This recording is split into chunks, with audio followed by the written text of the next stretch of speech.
Hello and welcome to another episode of Hawk Takes. I'm your host Grayson, and my co-host happens to be a little what's the word you would say? She's not here right now. That's all what I'll say.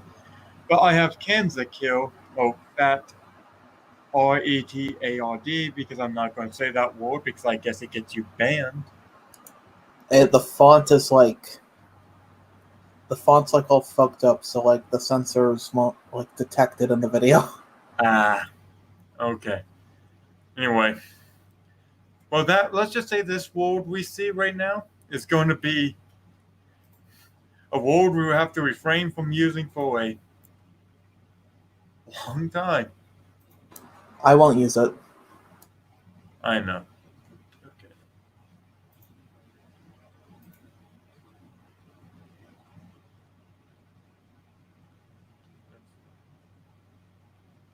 Wait, this isn't it.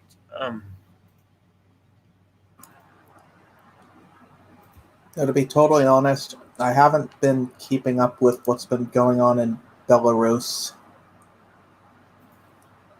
Yeah, well, I think we're still on China, so at least. That Pompeo had in the Nixon library, he made it a point to keep on nailing communist China, communist China, communist. It's like, they're bringing the buzzword back, and then you hear all these people who are just really, I don't even think they have an understanding. I mean, my mom, I love her, but when she goes, well, you can't, communist countries are terrible, it's like this kind of like American exceptionalism.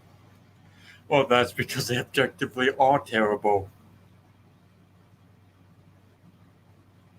It's like, yeah. Is anyone denying that?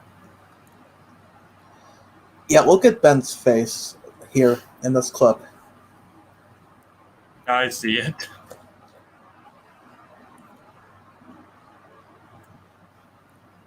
They're over here, we're over there, and they're kind of using these buzzwords to divide. But people really don't even understand what communism is. They just put the bad stamp on it. But let's also talk about the sanctions. Well, one quick note, I swear I'm right on this, but the thing, I mean, whenever I get started on these topics, I mean, there's just so much to address. But the thing about that, what's interesting, I did an interview recently with my colleague Max Blumenthal, and we spoke with the economist Michael Hudson.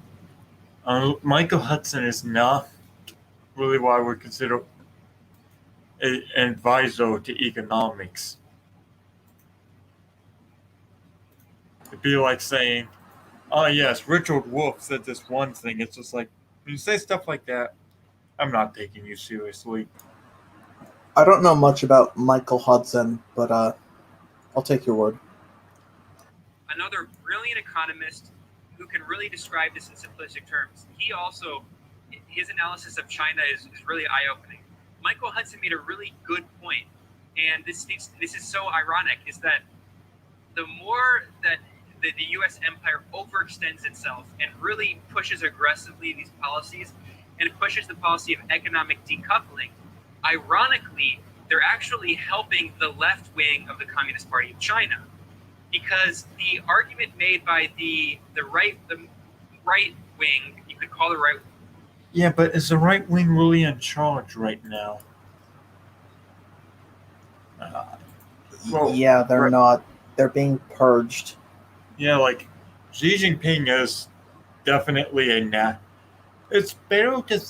It's actually better to say nationalist versus, I guess, you could say internationalist or pacifist, or I don't know what you'd call the other faction.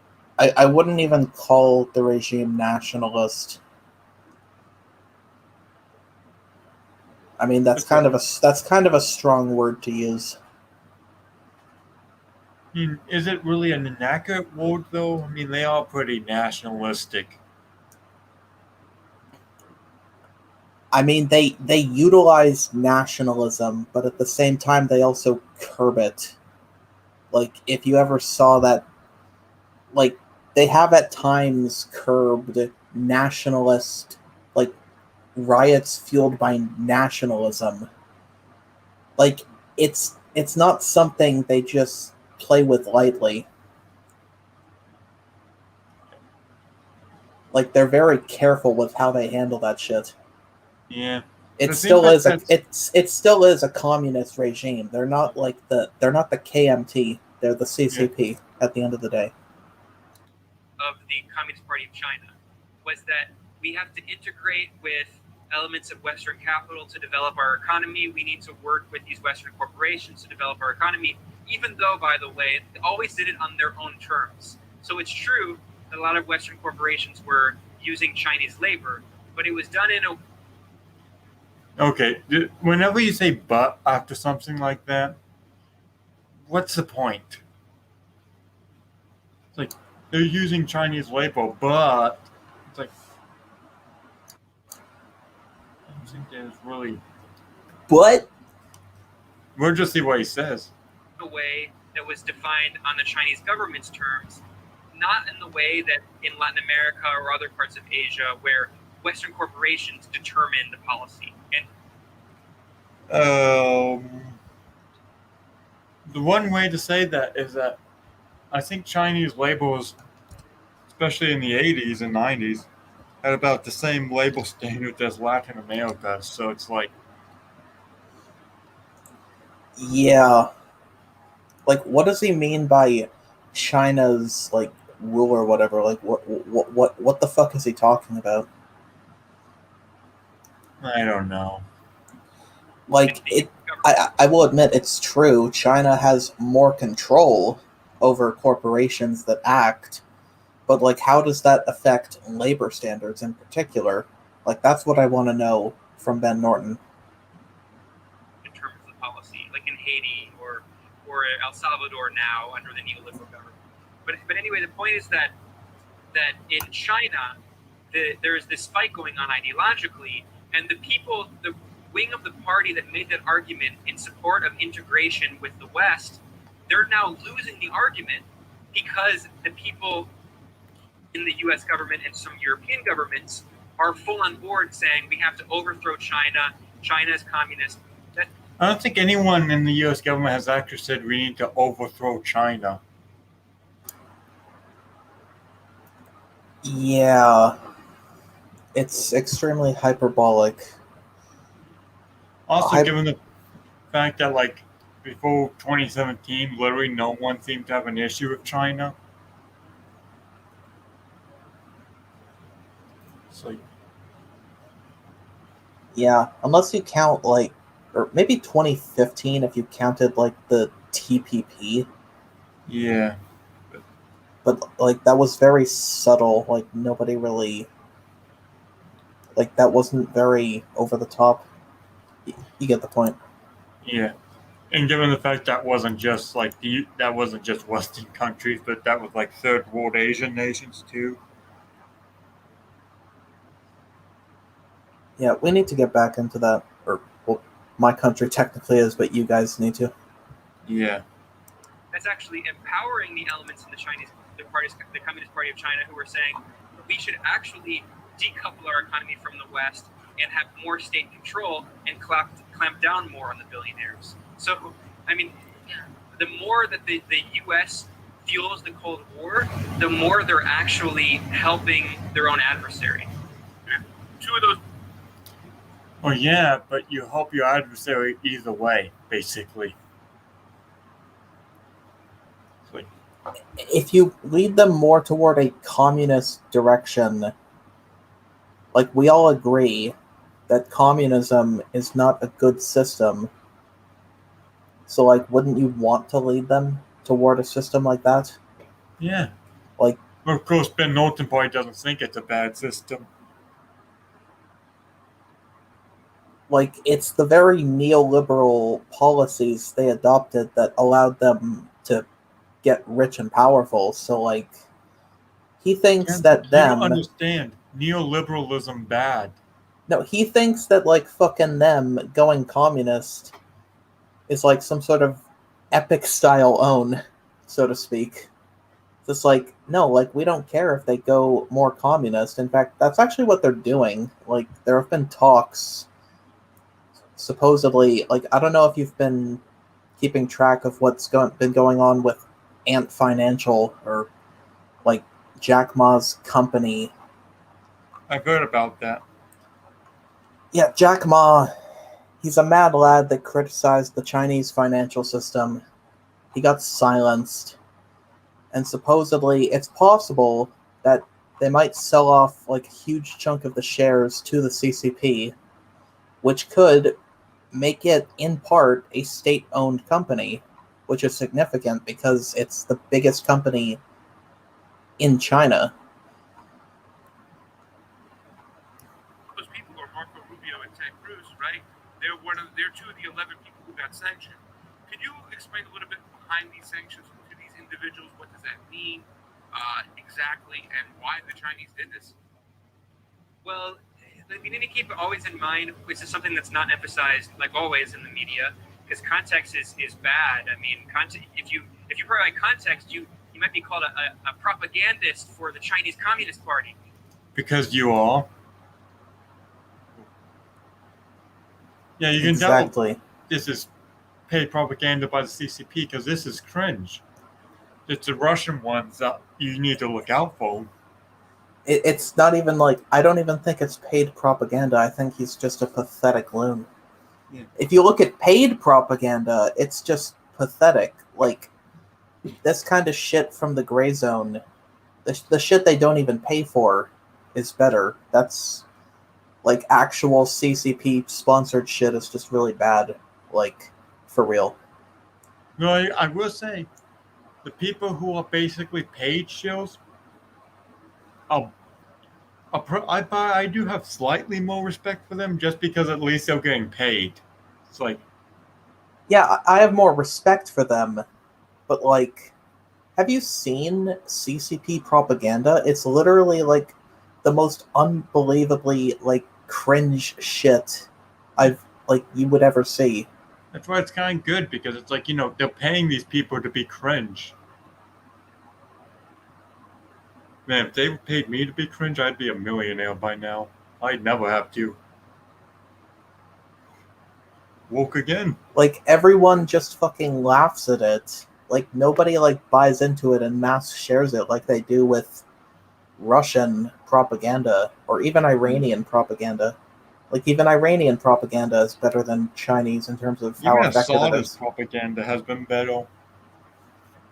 Assadist propaganda is just like Russian and Iranian plus a bunch of memes on poll. Yeah. Because, Assad mostly wins because he has control of the memes. We all know that song. Like, the meme song. I mean, the meme's pretty good. But the context is that all of these actions by China are proportional actions done directly in response to U.S. actions. Why did China choose 11 people? Because the U.S. sanctioned 11 Chinese officials. So at every single stage here, the Chinese government is saying very clearly... Yeah, as if Chinese sanctions are actually going to do shit. Because everyone loves the fucking RMB. Also, it's like, but the reason why they chose 11 senators because they sanctioned 11 people. Again, I think we need more context than simply that. It's like you complained a minute ago they weren't providing context, but then you won't provide what they were actually, I guess, contexting. I don't know what the word is.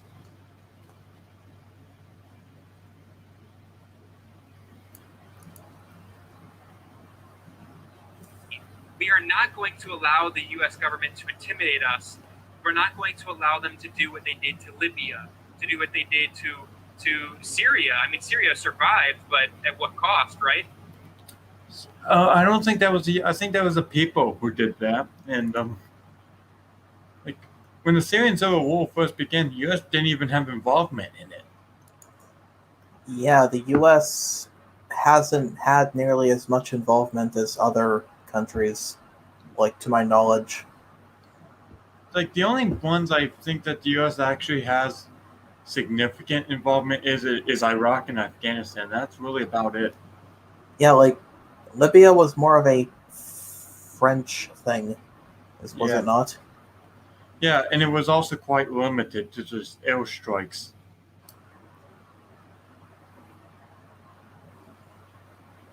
So the Chinese government is saying, look, you sanction us, we'll sanction you. Yeah.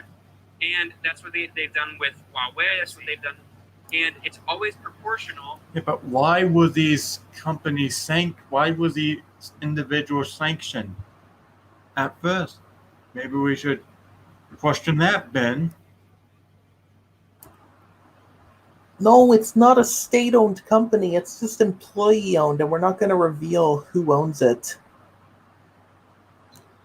And it's imperialist that you even ask. Yes, imperialism.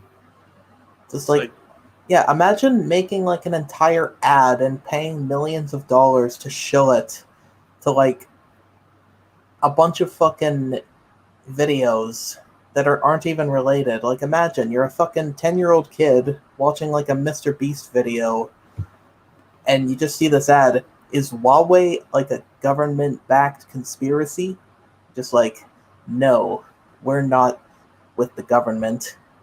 Just like, the fuck is this? It's like NPCs too. It's just like, no, we are not with government. And why did they choose these 11 people? Because these are people who are at the forefront of the clear new Cold War in China. Marco Rubio, Ted Cruz, I mean, these insane neoconservatives. He did the meme. Everyone's a neoconservative. Like, I don't even think Ted Cruz is a neocon. He supported the withdrawal of Afghanistan. He's very much a paleocon, or at least that's what he seems like to me. He's at least paleocon light. It's like it's kind of like that weird neocon paleocon mixture. More paleocon leaning though. Yeah. They also sanctioned the head of the NED, who, I mean, this is basically a CIA asset, and the NED is a CIA cutout created by the Ronald Reagan administration. It's amazing how much shit the CIA controls, according to this guy, with only $80 billion.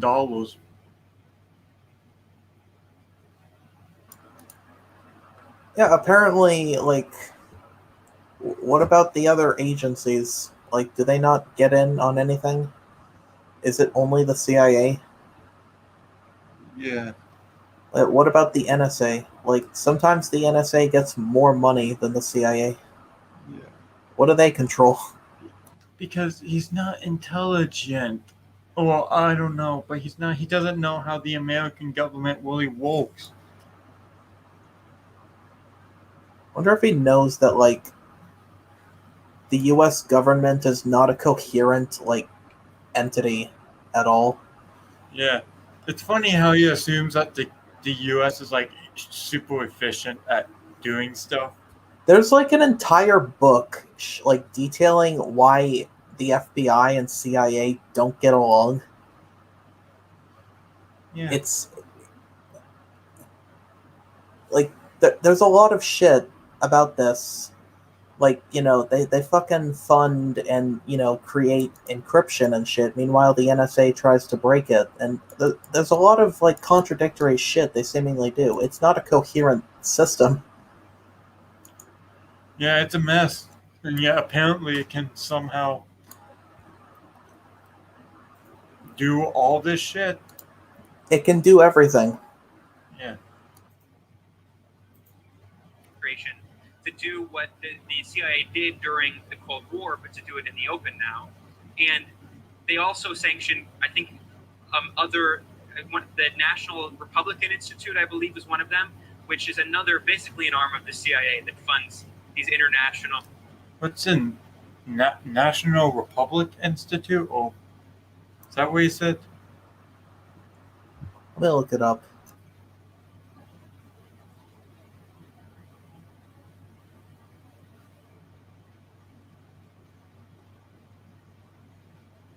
Or rewind a few seconds. Oh, yeah. I found International Republican Institute. Marco Rubio, Ted Cruz, I mean, these insane neoconservatives. They also sanctioned the head of the NED, who, I I mean, this is basically a CIA asset, and the NED is a CIA cutout created by the Ronald Reagan administration to do what the CIA did during the Cold War, but to do it in the open now. And they also sanctioned, I think, the National Republican Institute, I believe, was one of them. All I found is International Republican Institute. Maybe you got confused. Yeah, he cut out the enter. Yeah. And how racist of him. I don't see anything where it would be considered the activities. Funding from the Haiti Project, from USAID, ended all programs.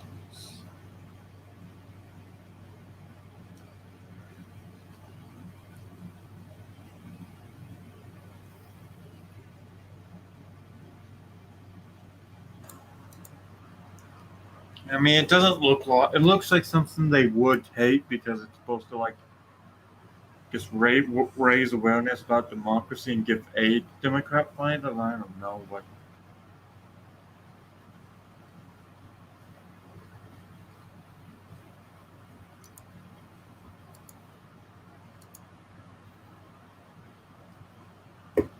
Which is basically an arm of the CIA that funds these international so-called opposition, so-called pro-democracy groups. So just as when China, it closed offices of Western media outlets and it canceled the visas for Western propagandist so-called journalists, they did that in response proportionately to when the U.S. clamped down on Chinese media. And does U.S. do they actually have much of a? Does U.S. media have much of a base in China to begin with, though? No. Unless you count people using VPNs to access Western media, which is a thing people do, but I don't think there's any statistics on it because how do you measure that? You can't. Yeah. Why would anyone admit they're using a VPN? And not only that, you can't, even if you conduct surveillance, there's no way to actually measure it because all that traffic is encrypted. So we've mentioned American exceptionalism, and it's this idea that America has a right to spread democracy across the world. It's a very heavily influenced by the Monroe Doctrine. Yeah. Is that actually what it? No, I'm pretty sure that's neoconservatism, not American exceptional. I mean, they go hand in hand, but they're two distinct ideas. You can technically be an isolationist and believe in American exceptionalism. Yeah, pretty sure a lot of them, a lot of isolationists, still are American exceptionalists. Yeah. Manifest destiny, the way this whole nation was founded from the start. A lot of progressives, though, what I've noticed in covering both electoral politics and foreign policy, don't care about foreign policy. They don't care about our civil liberties, especially people on the left that you would think that that's something that you would care about, freedom of speech, the ability to inform people against the propaganda machine. So how do we get these people who are on the left, who consider themselves democratic socialists, to start paying attention to these issues that they seem to toss aside as what Pasta says, the side dish? Oh, I have an answer to that. Get them off of Reddit. Oh! Democratic socialists to start paying attention. That's what they're doing. They're fucking democratic socialists are the fucking Redditors. I mean, most voters are not those kinds of people. Yeah. Now, you don't understand. The voters are rigging the election. You're right. Especially those low information voters. Yeah. Totally not a... whatever you call them. Definitely not a dog whistle, you're right. Dog whistle. The side dish is foreign policy. The main dish is Medicare for All, Green New Deal. How does that tie in, and how do we get people to... Yeah, it's almost as if more people care about domestic issues.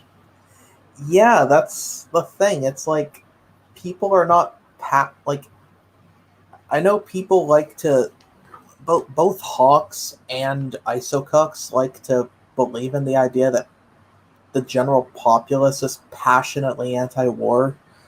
I personally don't believe that's the case. I just think people generally don't even care.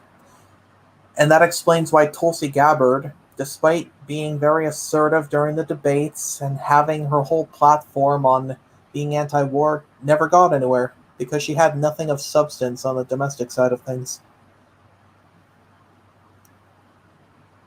What do you think? Yeah, basically, you're not going to win on foreign policy because most Americans don't care. It's like most Yeah, Americans like don't care if you actually really send troops anywhere, mostly, as long as you don't like blow up Nebraska or something like that. They don't care. yeah, like I don't know. I think the anti-war rhetoric just started because people have confused it with people have gotten the idea that spending on the military and even just getting involved in places is precisely the reason we can't address domestic issues when that's not really the case. I mean, the US got the interstate system done and it wasn't isolationist then. Yeah. Like No, it's like, the US just needs to have the willpower. Like that's all that needs to be done. well, we came out of the Great Depression when we were doing World War II, so it's like not really accurate. To actually pay attention to it. Well, first of all, I'll say that we have to acknowledge that it's an uphill battle. It's extremely important, but the deal that the U.S. government has essentially made with the left since the Bolshevik Revolution is that it will allow a degree of kind of progressive reform, social democratic policies, as long as you don't use the I word. You can't talk about imperialism because The I word. What did he say? He said you can't talk about the I word. You can't talk about imperialism. What's the I word? He said it's imperialism. Oh. You know what? You know what? It's kind of like how black people say the N word all the time. It's kind of like how these people say imperialist all the time. You see what I'm getting at here? Yeah. Just thought I'd make it funny.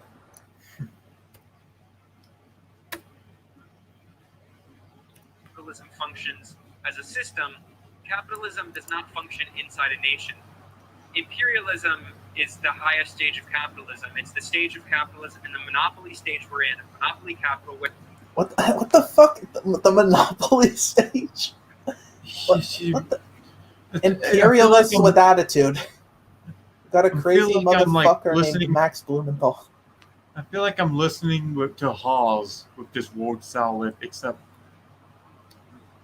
I don't know. Maybe if you used a more specific term like mercantilism, which goes hand in hand with imperialism, then maybe you could be onto something because those two were a thing.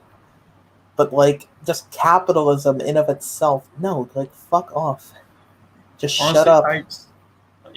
honestly, I kind of expect Ben Norton to just be like, I owned you, you cocksucker, I owned you. And also, like, America is not even like mercantilist, or even like neo-mercantilist, which is sort of like a meme term. Yeah, I mean, it's like, literally, where did we buy our oil from during 2005? Not Iraq.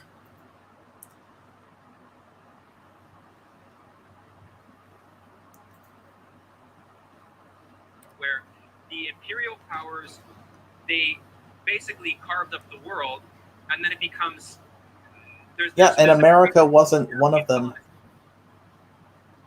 Like that was Britain, France, and the others. Germany, it's like Italy. And no, it's like as far as like American imperialism came from, it was mostly stuck to the Caribbean and like the Philippines. Yeah, and when it came to that, they didn't really up the Philippines. They just They made it technically they took it made from it the one whole Spanish. nation. And they won it from the Spanish too. So it's like all we kind of did was more take land from an imperialist power and make it ours. It's like we didn't actually subjugate natives. Well, technically we did, but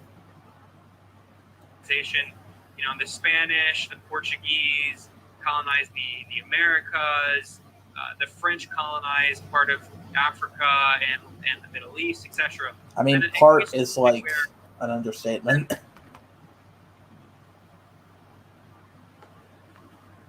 when they've colonized basically everything and it becomes and they've implemented capitalism everywhere and overthrown feudal relations and created capitalist systems, and then it becomes a fight within different empires. It becomes a imperialism is how the way that capitalism functions in the international scale. oh yes, Look, Switzerland, famous imperialist power. or Sweden, or I don't know. Singapore. No, Singapore was like the victim, so it's not really a good example in this case. Yeah, but they're also like super capitalists and like they're an independent country now. I don't know. They're like a city state, so like they're kind of unique. Maybe a better example would be Malaysia, because they're Yeah. actually developing quite rapidly. Oh yeah. And if you look like at a human index, like human development index chart, like they're actually pretty fucking high. Like they're almost like first world. Yeah. Yeah, if only Ian Miles Chong wasn't there, and we'd be a good nation. Ian Miles Chung. He's the thing holding them back. Yeah. Like Malaysia, once they remove Ian Miles Chong, they have like flying cars. And especially these days, I mean, that was already clear 100 years ago when the most famous texts on imperialism were being written. But in World War I, World War II. But now, I mean, it's just so insane because as imperialism has become totally undeniable, it's under the name of globalization. What? Well, He's just No. throwing around words. yeah, it's like globalization generally is good. It helps poor countries like Malaysia. And globalization is like, connecting global economies together. I mean, you could hypothetically still have a capitalist like autarky. I mean, it would be kind of shitty to have, but like, it would be better than a communist autarky. There's even less discussion. Yeah, also like mercantilism wasn't for linking economies. It was basically linking the home country to the colonies, and that was about it. Yeah, I mean, mercantilism is good if you're the empire, if you're the home nation. Like, it's not good. Not good if you're on the if you're the victim. I don't defend mercantilism. Yeah. It's not done in the U.S. It's done in the global South. And as I said earlier, the U.S. economy is largely a financial and service-based economy, and production has been outsourced to the global South. So, Well, a lot of that has also been automated, but yeah. Also, though, like when you, it's like that did help the global South, though. So I don't know why you're complaining. If Yeah, like America was these selfish, nations today have like neoliberal globalization policies. Like we don't live under mercantil. Like this isn't a mercantilist world anymore. it's like working in a factory still better than where they were working originally, which was probably a farm. But you probably grew enough to maybe feed your family.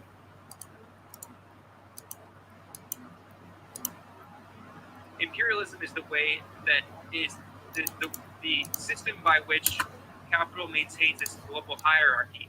So, if you're truly anti-capitalist, you have to understand that, okay, fine, we can have redistributive policies in the U.S., which of course I support. Of course we should absolutely expropriate the wealth of these billionaires. No, you shouldn't. Anyway, that was it. one should be a billionaire. That's insane. Of course we should tax the Wait, did he just say you shouldn't be a billionaire? Did he do the Sanders line? You shouldn't be a billionaire. Yeah. rich. Of course we should have these policies. But by the way, that's not going to change the fact that our clothes are made in sweatshops in Bangladesh and Cambodia, right? And that there's still imperialism is the way that maintains that, okay, Europe can have its social democratic policies because the bulk of the economy, of the productive economy, is still predicated on super exploitation of workers in the third world. So that, I mean, they're also the living standards are rising rapidly, though. So, is it really exploitation if their standards of living go up? I mean, it also depends on the country. I mean, some countries are plagued with terrible leadership who don't effectively implement those policies.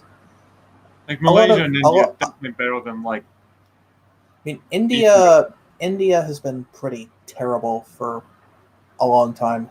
Yeah, I mean it's getting better now, though. It's been getting better lately. I mean, T Series like beat PewDiePie in subscribers, so you know. And yeah, but when you look at a nation like Ethiopia, that's a terrible country. You know which nation also does the most outsourcing to Ethiopia? China. So, all right. that's part of the argument, and that's an argument that needs to be made at an ideological level, and even at a moral level. And it's like, look, if you say that you're against exploitation of workers, and that needs to extend outside of the U.S. border, that needs to extend to the other 95% of the U.S. population. I know there's also the element of, I said that there was a kind of agreement made, especially during the Cold War, where, the U.S. capitalist class and the European capitalist class, especially in France and Italy, were really afraid of a socialist revolution and of communists taking power, including in a democratic election, because after World War II, of course, during World War II, the communists were the main resistance against fascism in France and Italy. By the way, the communists weren't even allowed to resist until Stalin told them they could. Like, that's how freaking that's how freaking loyal to Moscow they were. They originally didn't even resist because Stalin didn't want them to. Yeah, then Norton has a weird thing for Stalin. Like, there's a freaking Twitter thread where he just goes off on Churchill and then fucking rants about how Stalin was the true hero of World War II and why there should be more statues of Stalin. Oh god, he probably mentioned the Bengal famine with Churchill. Oh, and look, Churchill's comments on the Bengalis are not very good. They're not enlightened comments. Yeah, that's they're fucking terrible. The policies he tried to do to in Bengal. A lot of historians have actually argued it made the situation better. So, and look, I'm not gonna be charitable to Churchill. Like, I'm not sure if the Brits ever would have even done anything, regardless. Yeah, I'm not being charitable. Like, but to frame it as like a genocide, as some of these leftist like gray zone type people have done, is just completely dishonest. Like, to equate it to like the Holodomor, it's just fucking terrible. And everywhere. And in France, the Communist Party of France, and in Italy, the Italian Communist Party were extremely popular. the communists could never win an election in Italy, interestingly. And had a huge following, especially in the labor movement. And they likely would have won free and fair elections if the elections were free and fair, which they were not. Rigged. Frickin' riggers, man. Yeah, they were rigged by the electors. Riggers with attitude. Also, it's like funny. What did the Soviet Union do in Hungary? They had 50,000 fake ballots to rig the election, and they still lost. It's like, where's this evidence that like the Italian election? I don't know, like 1940. When was there like 1946? It's like, where's the evidence that it was rigged? Well, if it doesn't go their way, it's rigged. Yes, yeah, of course. Like, the Reddit upvotes don't lie. Yeah, and they've never lied to me before.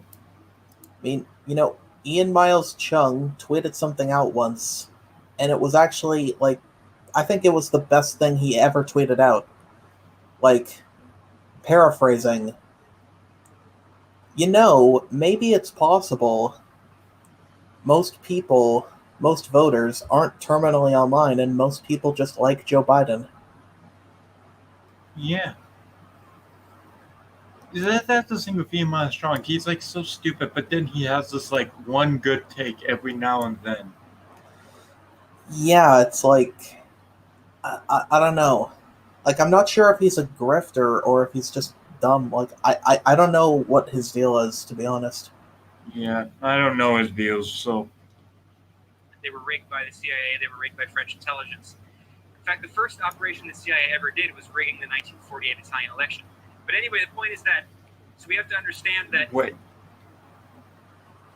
Rigged a 1948 election, therefore this recent election was, like, rigged too.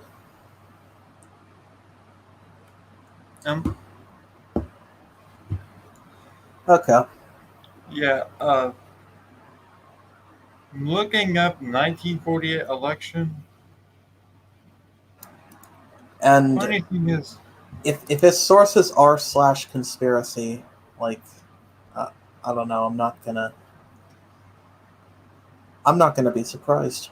okay, well, they did give $1 million to centralist parties. Okay, so that's funding, but, like, that's lobbying. Like And, every country lobbies. We can have a debate, like, people can have a debate on the ethics of lobbying, but to call that, like, rigging is just dishonest. If you're a socialist, you really have to understand that the policies that you're advocating for are only, if they're allowed, they're only allowed insofar as the government is afraid that they want to implement, they want to, give the crumbs to the workers to prevent a socialist revolution. So yeah, you can have, maybe you can get like a tax rebate, or maybe if they're feeling really generous, i.e. if they're really scared of a revolution, they'll give us free public college or something, right? Yeah, no, I don't think I don't think Canada's under any risk of a revolution. Which developed countries are? Yeah, it's like, or even, like, developing countries, for that matter. Like, no country which a vast majority of the people live fairly comfortable lives are not going to have like, let alone a working class revolution in particular. Like, how many Americans are actually even working class? I don't even think there's a majority.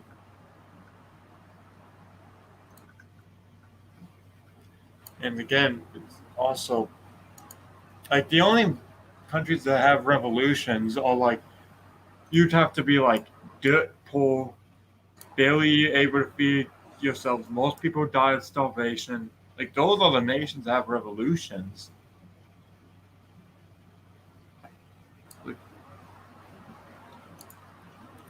And that was the deal, especially made with European social democracies, is that, we'll give you these policies. So there's also that argument that, like... Also, most European countries aren't really social democracies because they've been constantly switching between more liberal conservatives and social democrats. And so usually liberal conservatives have reformed the social democratic system to be less socially democratic. So it's basically a centralist country.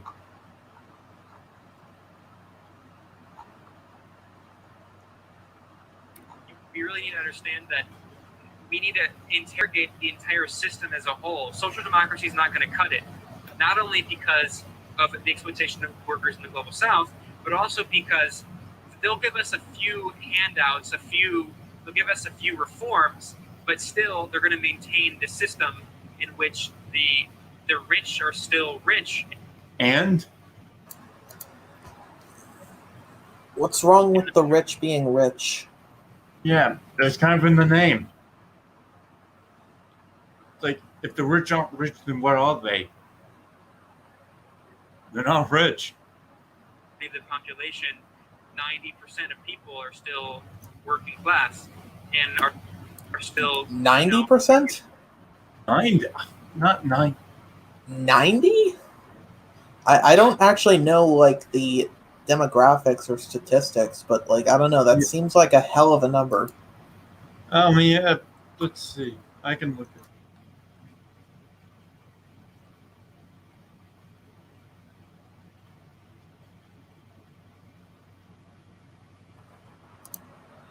See, 31% of Americans, or let's see, I'm looking at Wikipedia, so I don't know, just work with me. In the class models devised by these sociologists, the working class comprises between 30 and 35% of the population, roughly the same percentages as the lower middle class. Okay, so that's like 1/3 of what he said. Yeah. Does he think the United States is like the fucking shithole that it's made out to be in North Korean propaganda? People like take a look at like maybe a few like very poor cities in like West Virginia. I've been to those cities. They are very poor. But those places exist everywhere. Like, yeah, like I'm pretty sure there are places that look like West Virginia in like northern Sweden.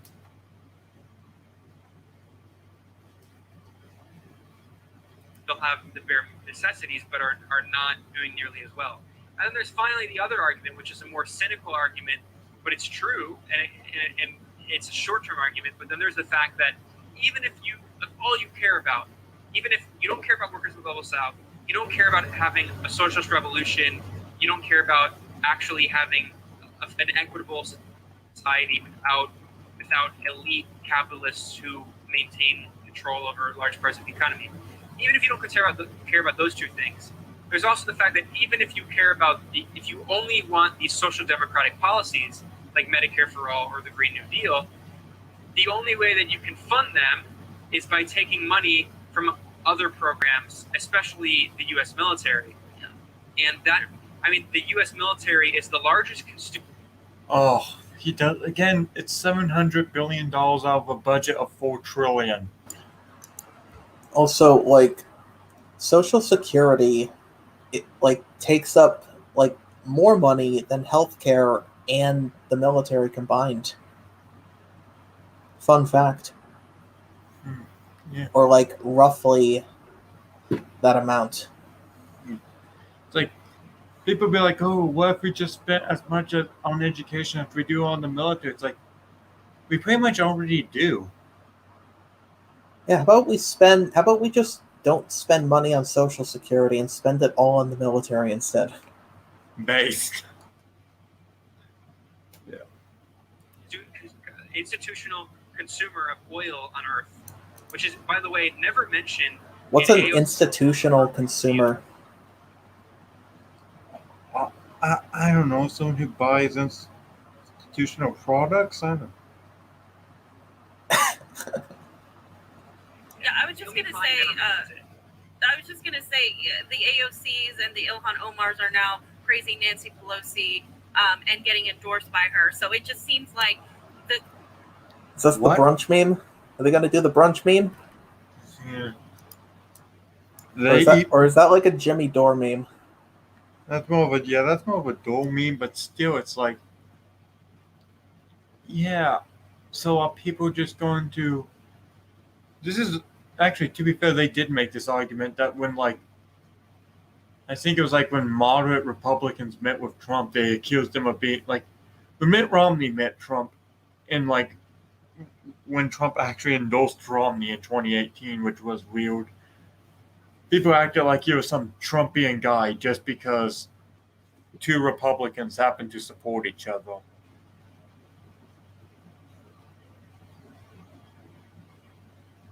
The whole idea that changing the Democratic Party is just a dead end because these people come in there and they capitulate to the establishment over and over again. And if you're not cheerleading them and if you're not crazy and worshiping these new politicians, then you're not being supportive. You're not being progressive enough. And so, really, like I think the left in America, the very tiny left that we have, which is almost non-existent, really have. It seems pretty big to me. I've been down there. I've seen what they've done in Portland. I've seen what they've done in St. Louis. It seems pretty big. Has to understand that you can't just dismiss imperialism because that's what they're doing in there. They're pushing Green New Deal, pushing Medicare for all, but they're not even getting that. And then in turn, they're having a very warmongering type of foreign policy. Yeah. So, even in particular, if we get a Green New Deal, by the way, it's going to be a Green New Deal written by parts of the oligarchy, right? So, mining.com. I mean, I support the idea of a Green New Deal. By the way, that was originally proposed by the Green Party, and it was a much more progressive, radical proposal. Yeah, and they don't win anything because the Green Party is a freaking joke. I think they actually got as much vote. I think Kanye actually got more votes than they did. Yeah.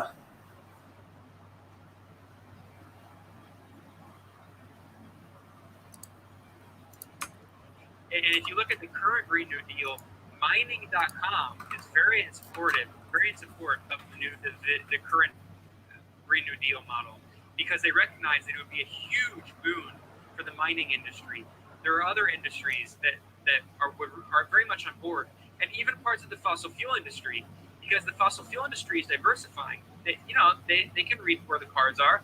They see that the future is going to be more of a mix of renewable energy. Okay, it sounds like he's just defending green capitalism. Pretty sure that's what he's doing. Also, what?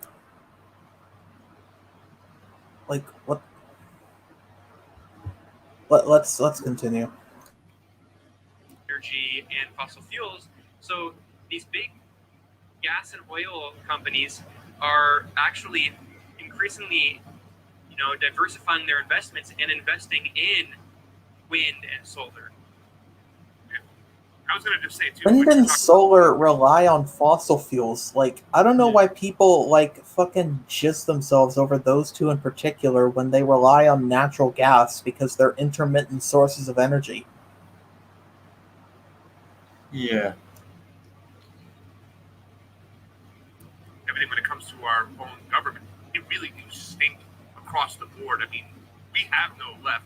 I mean, particularly when it comes to Hong Kong. In China, I mean, the Hong Kong Freedom and Democracy Act is the NED board is all over it. And meanwhile, you got Ro Khanna and Ayanna Pressley, who are supposed to be progressives, on as co-signer. Probably because it might actually be progressive to support democracy in a nation.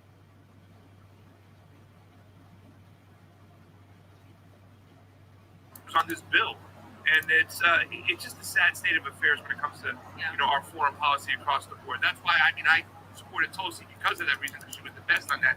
But these people even stunk when it came to Venezuela as well. I mean, so it is scary. Ilhan Omar literally called Juan Guaido a fascist. She literally slandered him. What more do you want?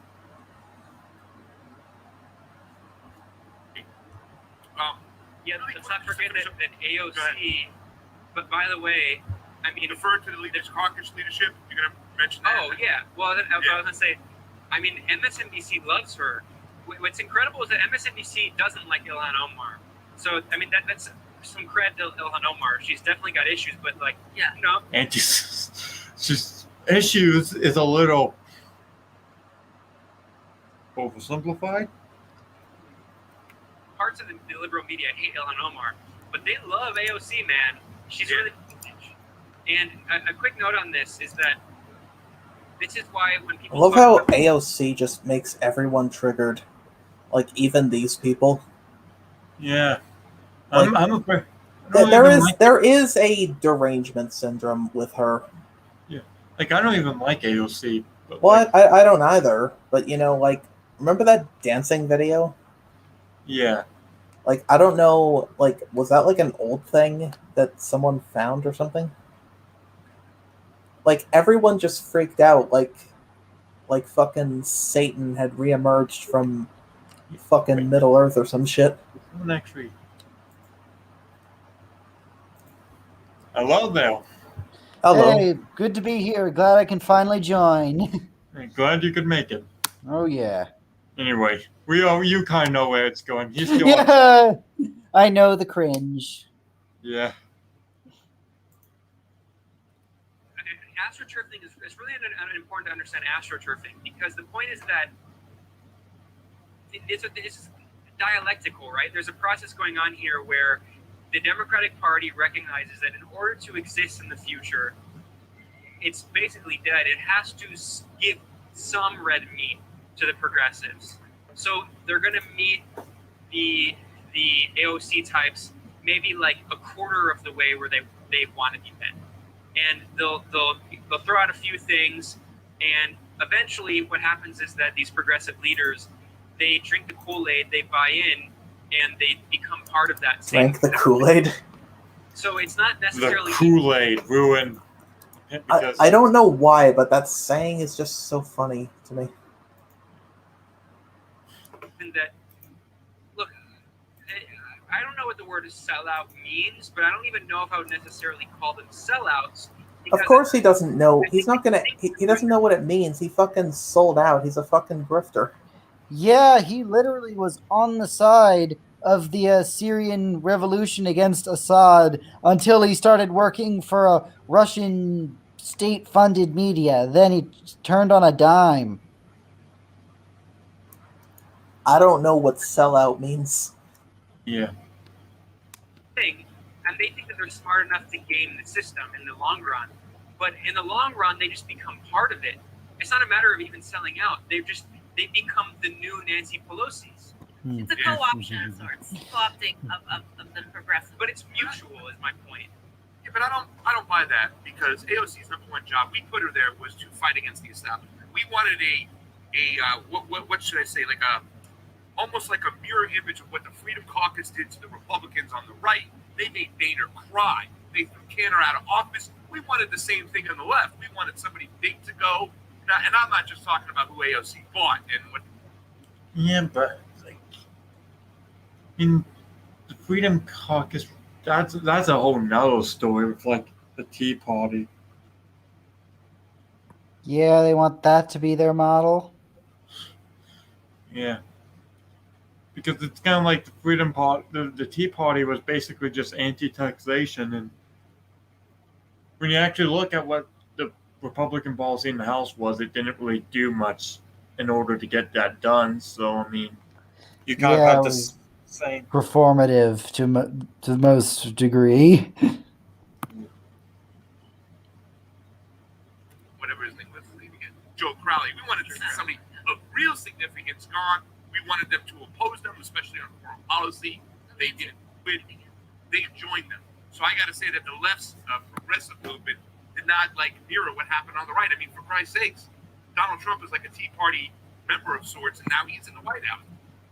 Well, the original purpose of the Tea Party was just low taxes, and I mean, Trump did lower taxes, so I guess they're kind of right. I don't know. Vaguely, yeah, but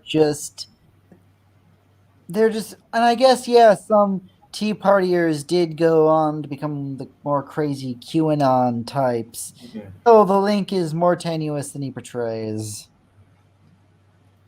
Why didn't the left do the same thing? Why was the left able to co-opt the progressives, when the right wasn't able to do that to their own Tea Party members who were so against the establishment when they came in. Well, because the Democratic Party is not a left-wing party. And, What? Oh, what ideology in excess does to a motherfucker. Yeah. What Like- spending too much time on Twitter does. Yeah. It's like, I mean, the Democratic Party would be a center left in Europe, despite what people say. I'm Yeah, saying like the foreign secretary of the Swedish Social Democratic Party visited a Sanders rally and he found it too left wing. But he did like Amy Klobuchar. Republicans are really dumb. But this talking point is so stupid about, the Democrats were the party of slavery. I mean, when Republicans are using that, it's an extremely dumb argument. But there's an argument to be made using that same talking point from the left. The Democratic Party has never had a history of being a left-wing party. There was the moment. FDR. That's not left wing. That's what? LBJ, the Great Society? How is that not left wing? Like that literally shaped U.S. politics for 50 years. Those policies. We don't get it. Lyndon Johnson supported Vietnam, so he was a neocon. Yes, before neoconservatism was even a coherent ideology, he apparently was one. Yeah. It's like, or technically, I think with like Johnson, you got the essentially the first glance of neoconservatism with Barry Goldwater, that like. No, they're not anywhere near power at that point. Like, neoconservatism didn't really become the big thing until like Reagan. Yeah, and like under that name, it was. Hang on, let me look at. I'm just looking up when Irving Kristol published his book. It's. Yeah, like 1990s. That's under that name. It's a relatively recent ideology. So, FDR kind of social democracy, but that wasn't a product of the Democratic Party. That was a response to the global material conditions of the Soviet Union, socialist revolution around the world. I mean, you have to understand the context, and this gets. Yes, it is true that they did do reforms to avoid most hard left reforms. Yeah, it was a temporary measure to ameliorate some of the toughest aspects of it. Like Theodore Roosevelt, he wasn't trust busting because he legitimately hated monopolies. He might have, but he mostly did it because he wanted to avoid socialist revolutions. Yeah, no, it's completely right of them to do that. It's also back to this whole idea of foreign policy, because it's so wild to me. In other countries, there's not this idea of foreign policy being independent from domestic policy. That is a very U.S. thing.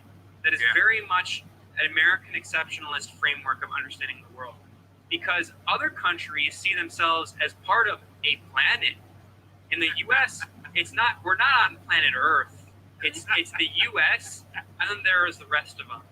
In other countries, politicians are like, their domestic policy is related to their international policy. And what's so wild is that in the U.S., this is a country with less than 5% of the global population. The other 95% of the population is just seen as just another issue on the bottom of the list that we call foreign policy. Yeah, that's Ben Norton's got jokes over here. I'm planning. They're not funny jokes. He's one of those people who laughs at his own jokes. It's like, are we supposed to be laughing? I love that stuff. Really quickly, just with the TikTok stuff, so we can get on to the next subject. Is it really bad that, if they're being forced to be sold to a Western company, was it really bad if they obtained the data? I mean, I don't think it's something that's invasion. Yeah, I'd say so. Yeah, agreed. Jake going, Ben Norton likes to put on a hat and say, singing in the rain. We got his data now. I mean, was it really that? Oh God, they don't understand how data collection works. It's a lot more complex than just freaking. Because like they'll use your camera, and we talked about this in like cybersecurity. It's like you can have your camera on, and as long as it can see like the type of books you're reading, it will start recommending you books just based on that. So it's like it's far more than just.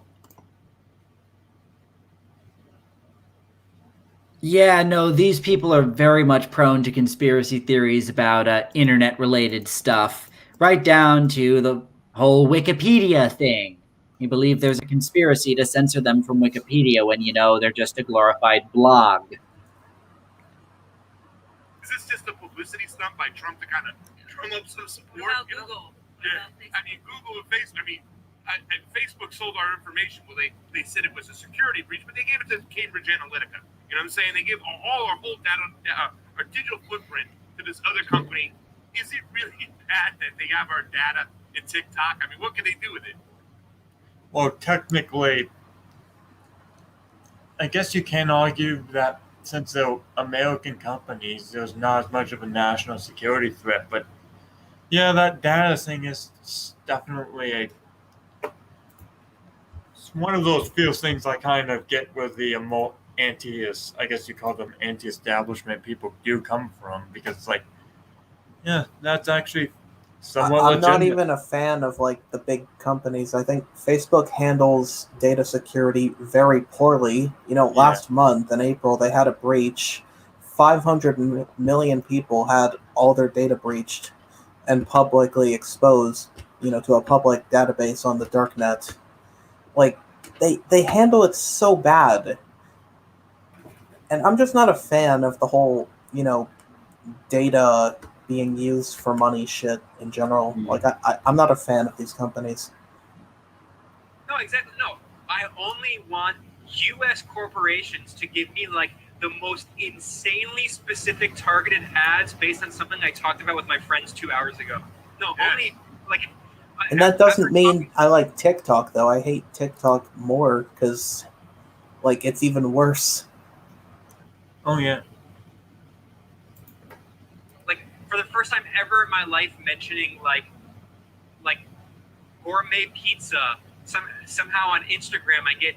It's just a coincidence that an hour later I received like 50 ads for gourmet pizza. I mean, it's talk about peak hypocrisy. It's really wild. Of course. Well, here's the thing though. What do you think the Chinese can do with your data? There's a lot more things they could do. Especially like here's the thing. Once you use a Chinese website, you basically never want to go to China ever again. Yeah. You know, that's something I didn't actually consider until you just mentioned it. So, thanks.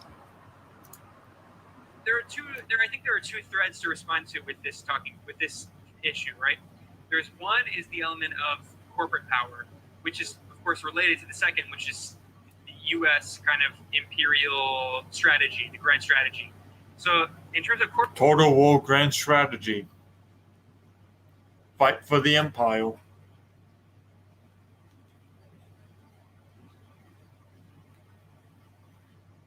Based empire. Yes. That's what we should just call. We should just call a nation based. That's what I want to do. Yeah. Yeah, like this is based in Venezuela. Your new name is cringe. yeah. Yeah, so much of the stuff this guy says would be based if it was true. I wish we had the capability to do half the stuff he seems to think we're capable of. Yes. Yeah, it's like I wish the government was as competent as he thinks it is. Yeah, I wish we were capable of staging massive popular revolutions and overthrowing entire governments. Only regret is that we don't succeed more. corporate power, I mean, Trump is helping U.S. companies buy up their Chinese competition. So there's that, strictly business element. So now Microsoft is going to become the owner of the U.S.-based operations that are currently overseen by the Chinese company that owns TikTok. So that's just a classic example of what's essentially protectionism. Trump is looking. How old is this video? I can look it up. I don't think that ever happened. Like, there were plans for. It was 2020.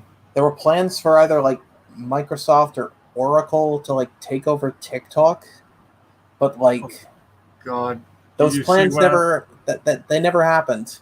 Do people see what I see here? What, these comments? Yeah. Let's see. Just nope, I'm not looking at those. We'll be here all night if we have to look at those things. Oh God, just from what I saw is bad enough. And helping them buy up their competitors.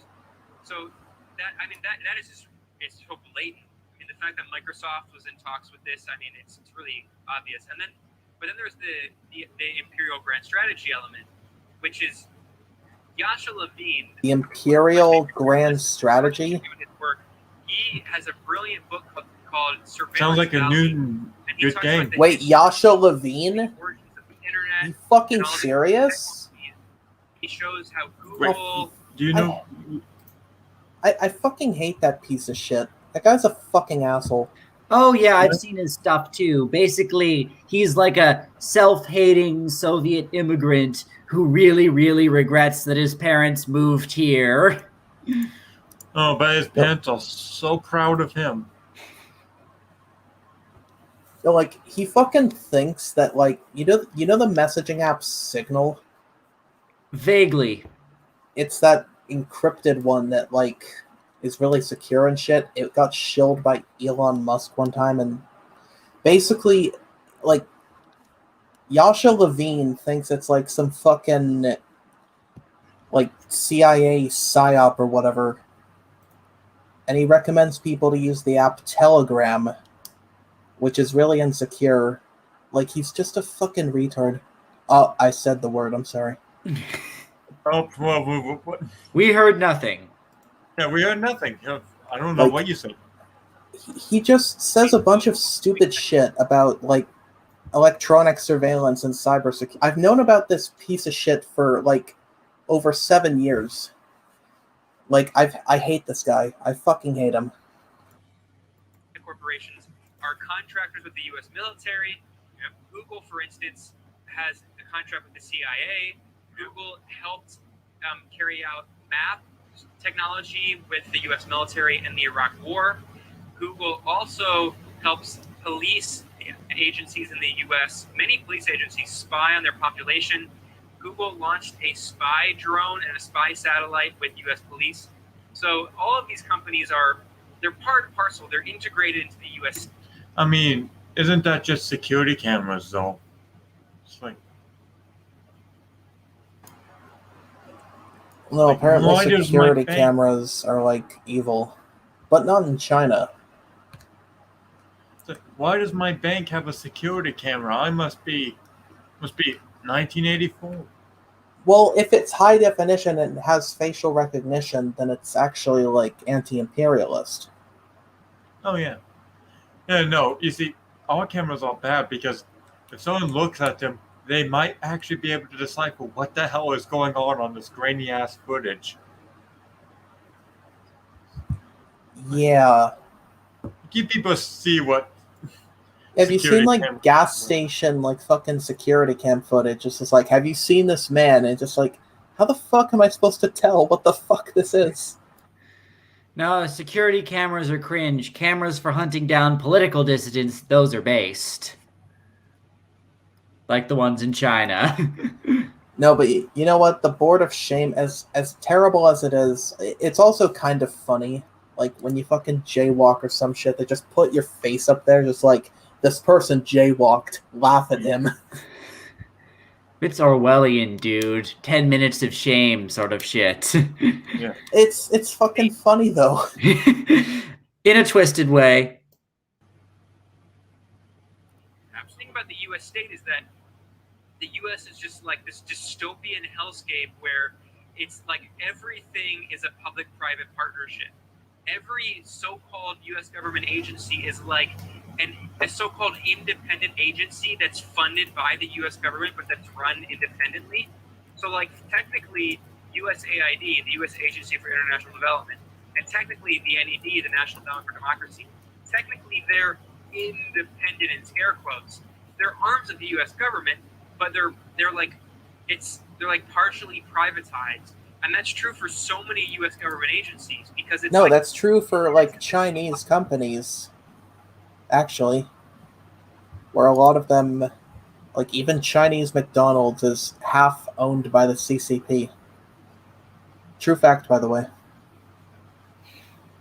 logical, the illogical end to neoliberalism, which is just capitalism in its most brutal, raw form, where you're privatizing everything. And I mean, well, I guess Chile is the other example where water is privatized. But I mean, that's really what the U.S. is. They privatize everything. Privatize the ale. Like, Freaking yeah, let's cue up the privatize. ANCAP memes.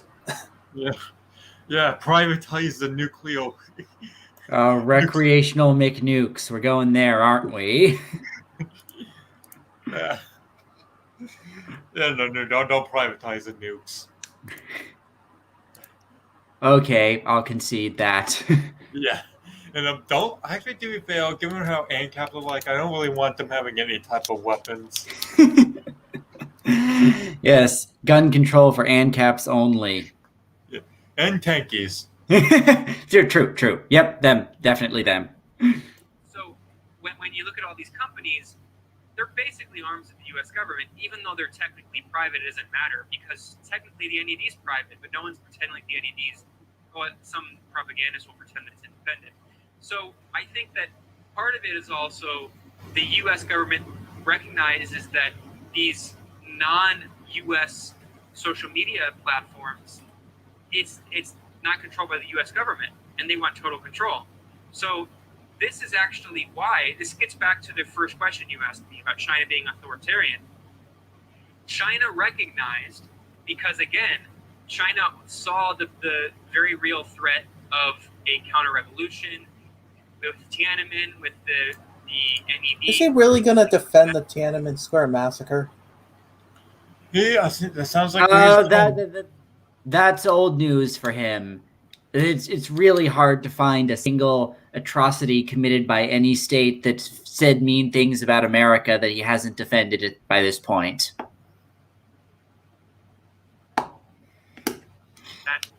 China recognized that for its own domestic economy, but also for the longevity of its own political system, it had to create independent institutions that are not controlled by the U.S. government.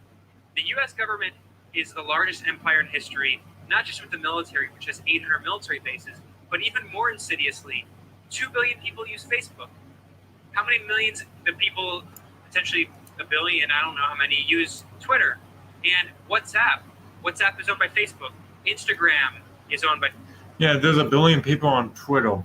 And it's all the shittiest people. So, oh God, I'd say nuke Twitter, but a lot of political dissidents in authoritarian countries do use it, so I wouldn't go quite that far. But only like 900. Okay, 900 million of them all. I hate Twitter. I hate it so much. Social media in general is a pretty big shithole, but Twitter in particular. Hate Twitter. Yeah, I use it every day. That's my life. What have we become? Yeah. Facebook. YouTube is owned by Google. How many billions of people use these technologies? And not even just that. So these people are basically, all of their information, the U.S. government has access to at all times. People around the world.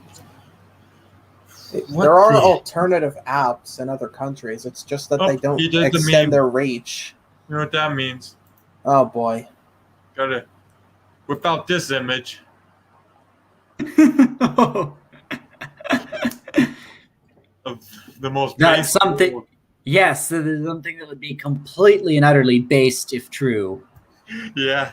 Look, Also, there are it's other like how- apps. There are other apps. They just don't extend their frickin' reach to like America. And apparently, Ben Norton only lives in America. He doesn't, despite claiming to fight for like the fucking global South or whatever the fuck his line of rhetoric is. He only sees the world through America. Like, Also, Chad doesn't have military bases because they're too Chad for Chad. yeah. No, but seriously, you know Russia has this thing called like VK, which is like Yeah. a freaking like Facebook knockoff, but that's like the most popular thing in Russia and some Eastern European nations. But people don't use it in the West, so you know, Ben Norton's gonna not even mention it. Technological empire, not just the U.S. military empire. We saw this recent report in the Wall Street Journal that a U.S. military intelligence cutout, once again, a great example of the privatization of what's basically a U.S. government institution, has been spying on hundreds of millions of phones around the world, tracking their locations. And they have their tracking and other technology, spy technology, in more than 500 apps. So the reason, I mean, again, to simplify the points I just made, this is helping U.S. companies buy out their Chinese competition, and it's helping the U.S. government maintain its chokehold over technology so it can spy on the entire planet. And so, just really quickly, we wanted to touch on Belarus because of what recently happened. Oh, this is a fun part. The Belarus part. Yeah. Here it comes. Prepare for a lot of pausing after this. Western influences seem to be pushing a coup in Belarus, and you had a really great thread on it to ask one of the last Soviet leaders. So, what's the evidence that the U.S. is behind this, and why? I mean, it's pretty clear today, especially.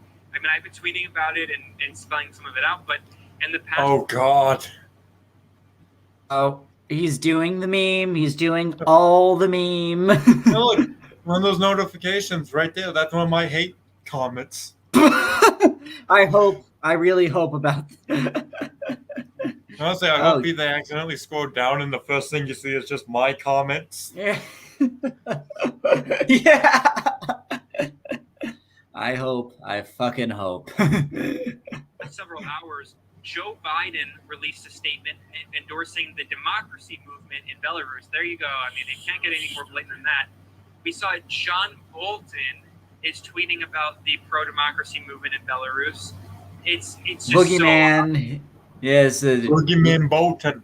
Boogeyman Bolton lives ever rent-free in the head of Ben.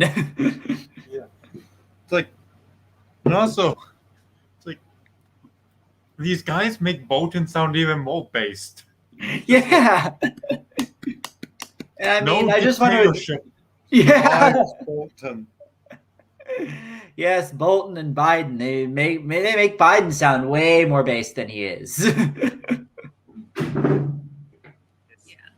Radio Free Europe, Radio Liberty, which is a U.S. government propaganda outlet created by the CIA during the Cold War. They've been doing non-stop coverage of the so-called pro-democracy movement. And then all you have to do is look at some of the... Also, here's the problem with dismissing some stuff as propaganda. Propaganda doesn't mean it's false. Yeah, no. Like, it's a morally neutral term. These people need to accept that. Because it's like, yeah, it's like it was pushing an agenda, but was it saying things that were lies? It's just like how the nationalists pushed the agenda that the Republicans were going to kill preachers. It's like, that was true. That was one of those things. Yeah, that did happen. And you can have real and false propaganda. And Ben is an example of the latter. People who call themselves the leaders of this movement. And I mean, I showed on the Twitter thread, people can find all of the evidence there, the receipts there. Yeah. These are people. One of the main guys who's like a so-called journalist who's also happens to be an activist who's based both organizing and then publicizing these protests. Because think about how this works. Okay, if you're going to have like a color revolution protest, who's going to be the people who decides where they are? Well, it's these people who are like Western government assets. No, I think it's mostly whoever was revolting. Yeah, it's the people of that country themselves. I wanted to bring this up early on, but does this guy seriously think that hundreds of thousands of people protesting against an obviously rigged election are CIA agents? And it's like, no, there are election commissions who joined the protest and straightforward released the actual election results to the people. It was very clear that this was a popularly supported movement. So he's denying that the people have any agency other than the Central Intelligence one. Really sickening. Go on their Twitter account and say, we're all going to meet here at this hour. Or as he said, activists told me that they're going to meet here at this hour. Yeah, who are those activists? I mean, Activists? Who else would they be? Yeah. who decides where the protest is going to be? It's not going to be. It's not some Facebook event. It's him, and then he gets like 8,000 retweets because like 800 U.S. politicians retweet him, and then everyone shows up for a mass protest, and they all take their photos and their videos of them facing off with the police, and then all the Western propaganda media, propaganda. Okay, Ben. Now explain something. What's wrong with all of this? This sounds perfect and a perfectly legit protest strategy to me. Yeah. Spread those videos and photos and say that the Belarusian regime. I mean, it's been tried again and again. Ukraine is a great example. I mean, Maidan. This is the same model. And this guy. I mean, but what's so funny is, if you look at my Twitter thread, I look at some of these people.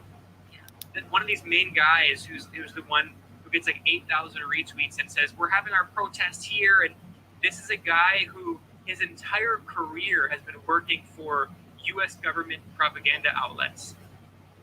Because, well, else you're supposed to woke if you hate your government.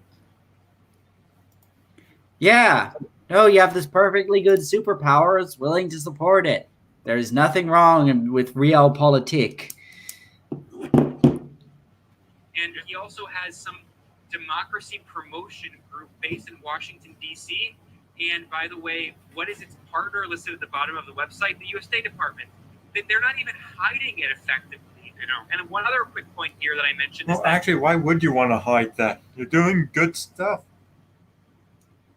No shame whatsoever in all of this. the main opposition candidate, who's a neoliberal, whose husband is like a YouTuber, and They're neoliberals and YouTubers. You convinced me they're evil. Again, explain to me what's wrong with this. he became popular on YouTube doing all of these like anti-government videos that for some reason are really heavily promoted in the algorithm. All of our videos criticizing the U.S. government. I mean, wait, why don't we get the dissident bump? Because your government doesn't arrest journalists. Yeah, no. You're in America right now promoting all this bullshit and nobody is arresting you. And the algorithm. I want the dissident bump. But no, the foreign dissidents, not just him, but like in Russia, there was like this right-wing Koch brothers libertarian who was like this like 20-year-old who like in like 2 months became like a YouTube huge celebrity because he was boosting the algorithm. I mean, come on, like. Oh, wow, I can't believe a 20-year-old wants to make a YouTube channel. It's as they say, the more mundane explanation typically makes more sense. He's just a kid with a YouTube channel. Not some CIA plot. A war that killed 1 million Iraqis.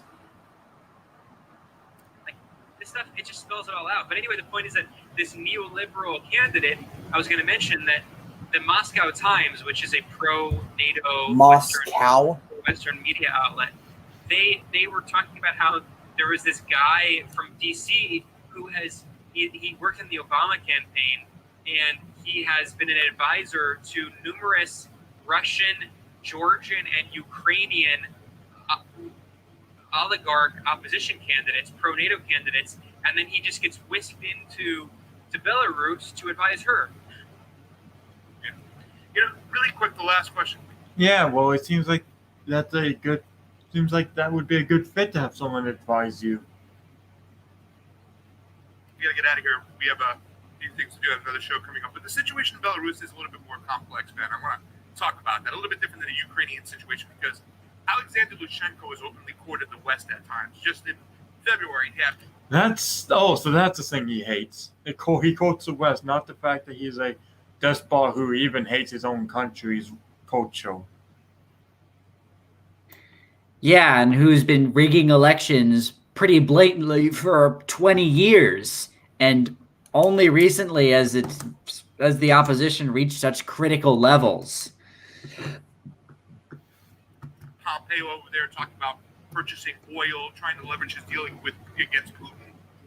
And then the appointing of an American ambassador to Belarus in April, Julie Fisher. And that particular role hadn't been filled in over a decade. And then the weird thing about it is because, Ukraine was kind of like there was western side, eastern side, which kind of favored Putin and whatnot. We had this, what some media outlets, some independent media outlets were calling fake, the arrest of 30 agitators who were supposed to be supporting a Russian coup of sorts. And Lukashenko has always kept Putin at distance. He's been dragging his feet when they talked about making a union state. It's like to me that Lukashenko is playing three-dimensional chess here. So my question is, what do you think Lukashenko will be able to do moving forward if he's clearly keeping Putin at a distance, yet he has the West knocking on the door with these NGOs in his country threatening a regime change? Well, I'm tired of people calling Lukashenko a Belarusian. He hates the term Belarusian. He shouldn't be considered one. Yeah, should rename he could consider himself a Belarusian, like using the Soviet term. Should we expect him to now maybe, since he's leveraged this whole situation, cut a deal with Putin and form a union state? Or will he just still continue to be this kind of like individual character that plays both sides? Will he be able to continue to do that? We'll see.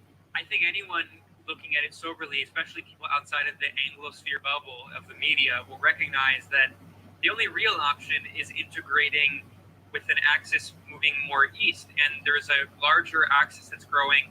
Iran just signed a major agreement. Axis moving east? What? Yeah, axis is one way to put it.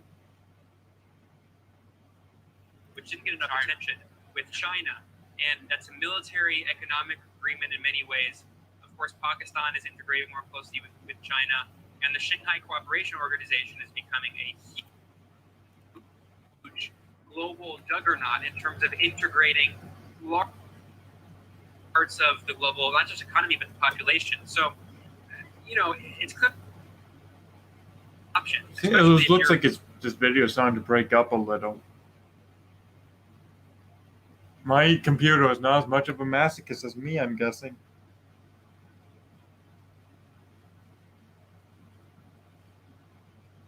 A neighbor right next to Russia, close to China, and also if NATO wants to eat you up and annex you.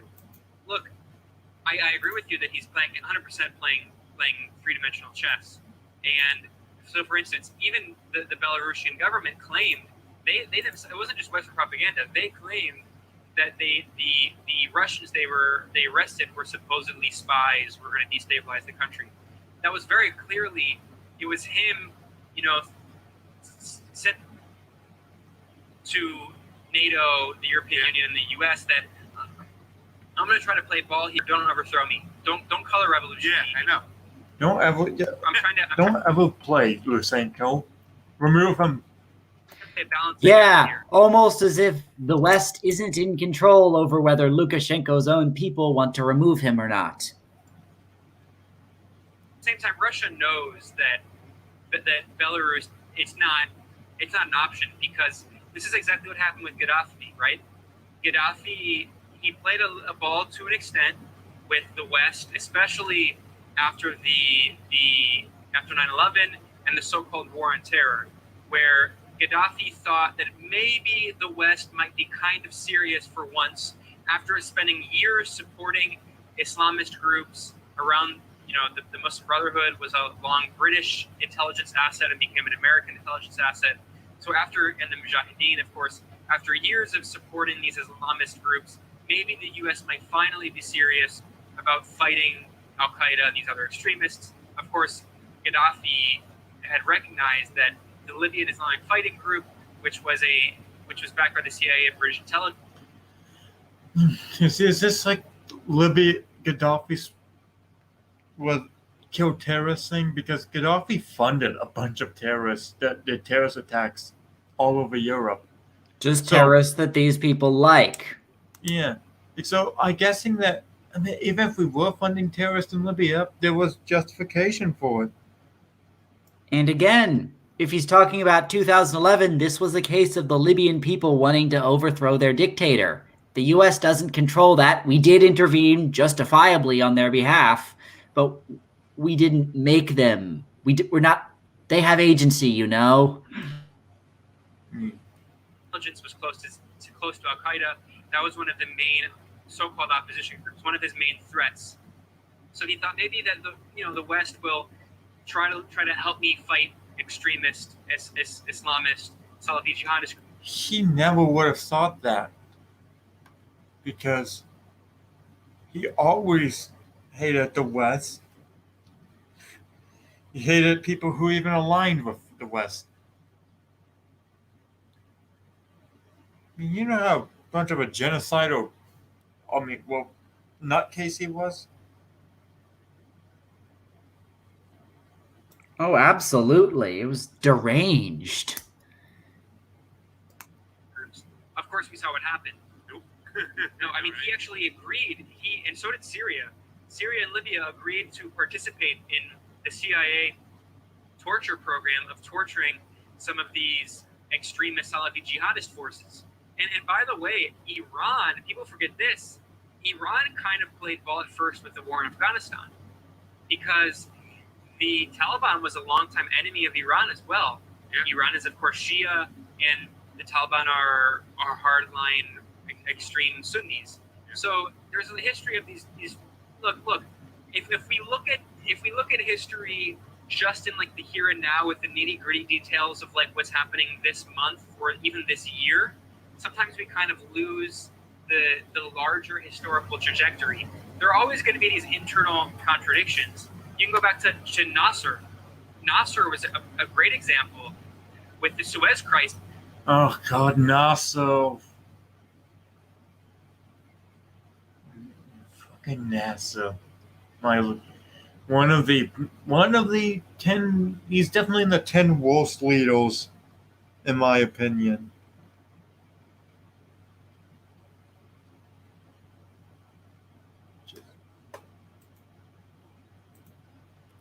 It was actually the U.S. that took the side of Nasser in the Suez crisis, but then the U.S. also later Mistake. played a role in trying to destabilize Nasser. So we can kind of get caught up in the weeds, but if we look at the long-term historical trajectories, a lot of these leaders try to play three-dimensional chess and make some concessions and play Russia and NATO against each other. Three-dimensional chess? I don't know. That sounds pretty lame. I mean, isn't the term normally like 4D chess? Like that all 4D. These meme lords Some people use? go really far. Like, some people I know are definitely 28D chess thinkers. They think so outside the box at this point. The box doesn't even really matter. They have transcended the box entirely. Yeah. That is butter. Like, he knows where. I feel that way. So I think that at the end of the day, it's pretty clear what's going to happen. And I don't want to make predictions, but the color revolution doesn't look like it's working out too well. And he's looking at Ukraine. He looked at what happened, right? Yeah, they overthrew corrupt leaders. It worked out. People don't like corrupt leaders. Yeah, these people can't seem to get that. They just say it's all the CIA. Huh? They called it the slipper revolution at first, I think.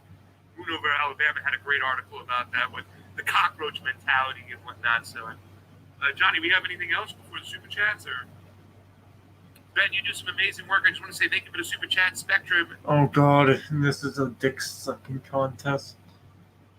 I'm tempted to just do a super chat just so I can insult these people. Would it be worth it? I don't know. Go full madman. If they have like a Q&A session or a call-in, you can go on and just let them have it. Yeah.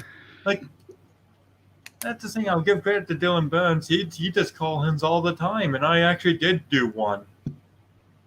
Except he's not an isolationist, so like. Yeah, and he's actually a reasonable dude, from what I've heard. Yeah, so it wouldn't be as funny if like Ben Norton call in or Jimmy Dole call in. Yeah. No, that would be more straight up dunking. Yeah. Is winning. Spectre is winning. And I think it was Neil Garrison who left a couple bucks too as well. Thank you for joining us. Freebird. That's why they propped the GND over Tulsi's off-tack, the Green New Deal over off-tack. Just some other stuff to talk about. Ben, you're doing some amazing work out there. We often share your tweets. We love your work, but no, these are probably the people who like skip all the super chats with like the death threats from like Belarus and dissidents. Oh, critical support for those then. Yeah. Obviously, with Belarus and Hong Kong and China, we still got a lot more work to do. So keep providing that information. Anything you want to tell us about the gray zone? Or anything new coming up? Well, we have some exciting things coming up. I won't spoil them, but you already did. They were always bad. Yes, and we will never tire of dunking on you endlessly. Yes. Yeah, that guy with the blue shirt, like, what the fuck is his name? I don't know. Like, I don't know if either of you have pointed this out yet. Is it just me, or does he look and sound like a fucking, like, car salesman? Hold on, let's see. And in terms of anyone who's interested in these topics we're discussing today, I live in Latin. Also, that editor is just tripping for this video. Yeah. Gosh. No, he seriously, I'm willing to bet he is like a fucking used car salesman who thinks he's going to be part of like a revolution or something. Oh, gosh. One of the next big countries people are talking about, the next on the list is Mexico. So keep an eye out for Mexico. They're going to try to do what they did in Brazil to Mexico. But look, at the same time, people think did what to Brazil? They didn't do anything to Brazil. Well, no. The Brazilians rigged their elections because they voted differently. And apparently the U.S. is responsible for the Brazilian president, the leftist president, being corrupt and being impeached for that. But think about it, though. If there were no right-wingers in Brazil, there'd be no right-wing president if right-wingers didn't vote. Weird. And you think about it that way. This historical moment, because as much damage as the U.S. empire is doing around the world, it's losing power because it's overextending itself. And like I said earlier, the aggressive attacks are encouraging countries that normally, China actually being an example, China had a more conciliatory stance. It was trying. Deng Xiaoping famously said that we're going to lie low and bid time. And the U.S. just aggressive actions are forcing China to look elsewhere and to integrate more with other countries. So actually, I think we should be a little more optimistic that there are countries that are kind of slowly, but in the long term, I think they're going to be able to free themselves more from sanctions, from all of these other aggressive measures that essentially amount to a global dictatorship led by U.S. corporations. So there's a reason to be optimistic. And then in the U.S., it's hard to be optimistic in the U.S. because the political situation is so bad. But look, we're in a situation right now that's similar to the Great Depression, even Oh yeah, this was during the COVID crisis where unemployment was at a third of the Great Depression. Yeah, We would never near depression levels. No, it's like, yeah, these descriptions of, ooh, we're in decay, we're in decline, are greatly exaggerated. Yeah, the only way we're ever going to get into a depression if people like Ben Norton's policies come to power. We'll be in Yes, a- that's a surefire way. It's a self-fulfilling prophecy, if you will. yeah. Mentally worse. And that for people who are on the left, people who are tired of the Yeah, I can see bipartisan used car dictatorship, salesman. there's a real possibility for revolutionary change. So I think we, it was Gramsci who famously said, "Pessimism of the intellect, optimism of the will." And I always have that optimism of the will. It's important to not lose hope. You better be careful in Nicaragua. It seems like the U.S. is looking back to have beef with Daniel Ortega. I'm pretty sure a lot of people have beef with Daniel Ortega. For good reasons. Yeah. He stole my beef. Literally. Some people do have beef with Daniel. Again, like they haven't settled that shit yet, so be careful over there. They blew their wad in 2018. They can't do it again. They tried a very violent coup attempt, and it's another example of that. Unfortunately, for every time that it does succeed, as in Bolivia, it also fails. It's failed in Venezuela. It's failed in Nicaragua, and I think that we might see it fail even more because despots are getting more powerful because of people like you. Yeah. People are waking up to what's actually happening, and they're not going to tolerate it anymore. Well, thank you so much, Ben. We really appreciate it. Thank you for the compliment. Yeah. That's obligatory ass kissing. Yeah. Anyway, other than we didn't get any comments except for like me being a boomer and accidentally sending a private chat to the comments. So okay, boomer. yeah. So yeah. Can I talk to you after the stream? All right, yeah, let's just use Twitter DMs. Yeah. Anyway, thank you all for coming. I'll see you in the next video.